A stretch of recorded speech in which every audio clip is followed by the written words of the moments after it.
segmento anterior hablábamos con el director de Ordenamiento Territorial de la Secretaría General de Planificación, la CGPLAN.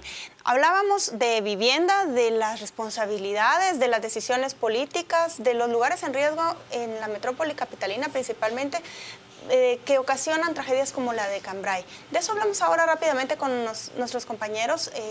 ¿Qué piensan sobre lo que hablaba el entrevistado y también lo que ha sucedido en estas últimas 72 horas? Pedro, hay cuestionamientos sobre la voluntad política, pero ¿no te parece que dentro de las posibilidades que hay de una municipalidad X de trasladar a 16,000 personas en un lugar de riesgo a otro lugar, es más que decisión política, tiene que ver también con cuánto presupuesto se tiene, con quiénes son los que van a construir esas viviendas, cuál va a ser la resistencia de la gente a mudarse? Mira, aquí había un jurista que ya murió, que se llamaba Roll, que dejó esto claro. Tú tienes que hacer los planes con el velo de la ignorancia. Claro, hablar ahora de esto es muy duro. ¿Por qué tengo yo que trasladar a 16,000 personas? Empecemos por ahí. ¿Por qué tengo yo que trasladar? ¿Con qué derecho yo traslado a nadie? Claro, dicho en un momento de crisis ahora, tú lo mires. ¿Qué me dice a mí que yo tengo que poner los recursos, el tiempo, en sacar a gente de un lado en función de un plan que hago yo sobre la base de qué? No es una obligación constitucional, Pedro. Bueno, pero las constituciones se hacen y se deshacen. Bueno, es decir, bueno, por eso, claro, las constituciones se hacen y se deshacen en vigente. función de los que se sientan a hacerlo. La pregunta es, aquí estamos teniendo una migración interna de lo rural a lo urbano. Eso es una realidad Esa que es una estamos causa. cerrando. Y entonces se nos están viniendo a la capital un montón de gente de lo rural urbano. Esto no es un fenómeno guatemalteco, esto es un fenómeno mundial, donde la gente va a lo urbano. Y lo urbano llega un momento que colapsa. ¿Por qué? Porque evidentemente una zona urbana empieza a extenderse hasta donde se puede extender. Y cuando llega a unos límites ya no se puede extender más. Entonces la gente que viene a lo urbano se pone en los lugares que ya no son edificables, o que ya no se pueden edificar, o que tienen un alto riesgo, y eso tiene unos altos costos. Si al primero que llega, la municipalidad le entra y lo saca, yo estoy de acuerdo. El problema es que tenemos, como han dicho aquí, 3.000 puntos donde hay cientos de miles de personas. ¿Qué capacidad hay de hacer eso?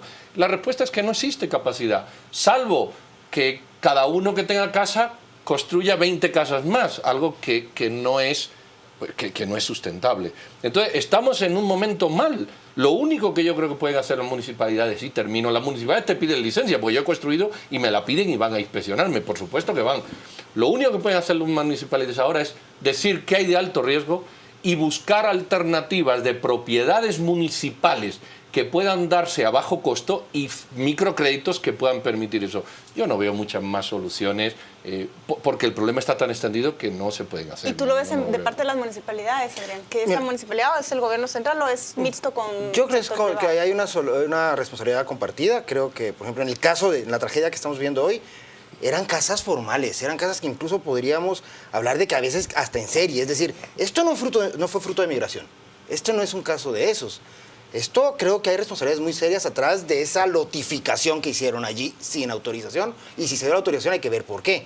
Pero el punto es, el Estado está incumpliendo con una obligación que sí, el fin último del Estado es el bien común y la vivienda y facilitar aspectos de vivienda es una obligación del Estado.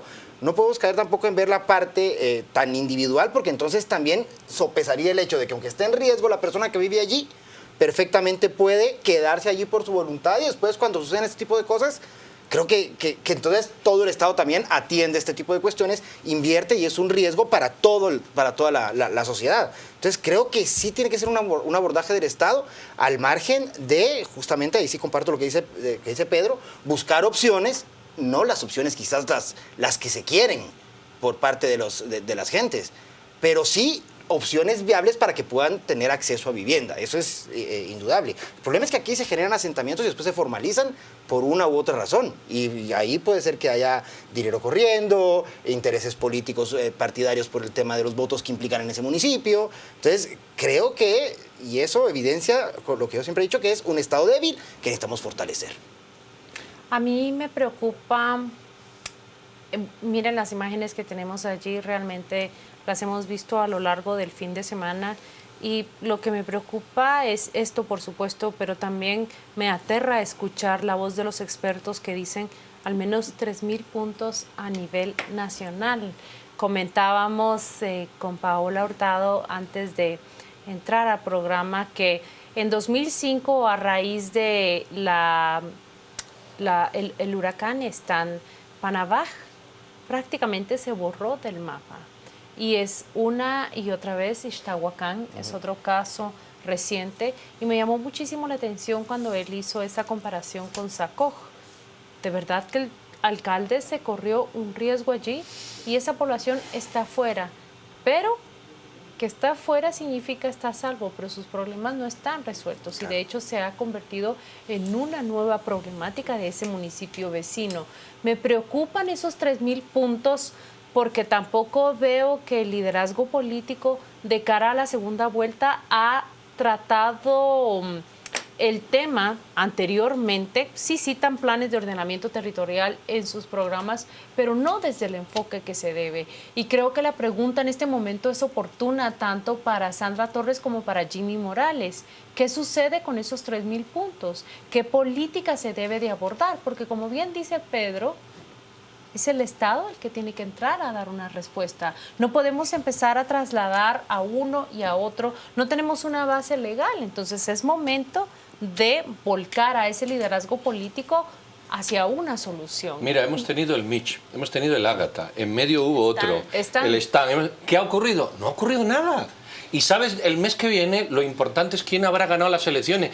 Esto, por eso lo voy a decir con la crudeza que tiene, no sirve para nada, discúlpenme, no sirven para nada, porque no hay ninguna voluntad política de hacer nada en este país. Los políticos son un desastre, corruptos, desgraciados, que les importa un bledo el país, que no nos hemos enterado. El Mitch fue un desastre. ¿Y qué se hizo? Nada. Y luego vino el otro, y luego vino el otro, y después de este viene el otro, y luego viene el otro. Y todo el mundo dona y damos muchas cosas y hacemos muchas cosas y limpiamos la conciencia y seguimos siendo iguales de necios, votando a los mismos corruptos. Esa es la palabra. Porque el poco dinero que tiene este Estado, si no se lo hubieran robado los que están en prisión y los que tienen que ir a prisión, es muy posible no que la vivienda no hubiese existido, sino que hubiese dado para hacer un repecho de cemento y que el cerro no se hubiera venido. O no, no lo sé, pero ahí faltan cientos de millones, bueno, y de muchas cosas más, pero son unos desgraciados. Los sindicatos roban, ¿qué no hemos entendido? Los políticos roban y los ciudadanos, gracias a Dios, hemos despertado y tenemos que seguir despertando. Pero ya llevamos muchos años. Yo voy a ser menos fatalista que tú antes de pasar al otro punto que tiene que ver con eso. En mi opinión, vamos a estar hablando de Cambrai esta semana, sí mucho. Así es. Panabaj, ponle 15 días. 1.400 personas estábamos viendo que quedaron soterradas, lo declararon Camposanto. Hay posibilidades, según información extraoficial, que a Cambrai también lo declaren un cementerio ante la imposibilidad de seguir rescatando. Van a ponerle cruces, van a tener que desalojar a las personas alrededor, si es que quieren. En 2, 3 años van a regresar, la memoria no dura mucho y vamos a seguir hablando de estas tragedias conforme vayan sucediendo, o sea, y siempre vamos a hablar del ordenamiento territorial, pero hoy pasó algo, mejor dicho, ayer. Allí en Cambrai llegó el candidato Jimmy Morales a ver cómo estaba la situación y fue fotografiado cuando fue a reconocer lo que había sucedido. Dijo que no tomaba una pala que le ofrecieron para que no se interpretara que llegaba ahí a buscar votos. Mientras tanto, Sandra Torres estaba en el occidente haciendo campaña. Los candidatos saben de esta tragedia, pero ¿qué tan útil es, Claudia, que sumen a sus discursos las ayudas o los planes que pueden implementar cuando al final es la pura coyuntura? Esto se tiene que ver más a nivel técnico, más que de un presidente o de un alcalde. Tiene que haber planes que se cumplan y mecanismos de control de que los lugares en riesgo al menos tengan claro qué riesgo la gente sufre ahí. Yo no sé si todos los del Cambrai sabían que esa montaña se les podía venir encima, por ejemplo. También, pero hace falta también el compromiso de la otra parte, y la otra parte es quien llega a habitar esos lugares. Es que entran muchos actores, porque citaba él las inmobiliarias entran a construir y se nota que el mercado no ha provisto la solución a este tipo de riesgos. Hasta el momento el mercado no la ha provisto. Construye, se habita y luego se convierten en esas 3.000 zonas con alta vulnerabilidad. Definitivamente acá se necesita un compromiso de parte tanto del sector público como del sector privado. Pero mira, tú construyes, pero eso es como el que te vende en mitad de la calle una tortilla que tú no sabes lo que es. Es decir, el que se la come sabe el riesgo que tiene. Lo que no podemos pensar que las personas hay que dirigirlas.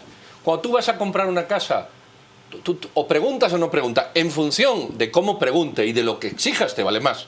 En función de la certeza jurídica, lo que hay que hacer es, si una constructora construye una vivienda con unos parámetros exigibles y no cumple, lo que hay es que agarrar a la constructora, liquidarla, liquidar a los de estos, expropiarla y vender todos los activos en beneficio de los perjudicados. Ahí está la Lo que solución pasa es del que Estado.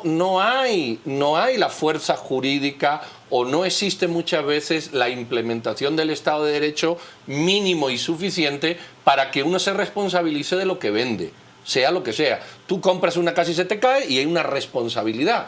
Ahora, si el sistema judicial no te da esa responsabilidad o te la construyes tú por tu cuenta, la municipalidad, y aquí estamos 4, te pide licencia.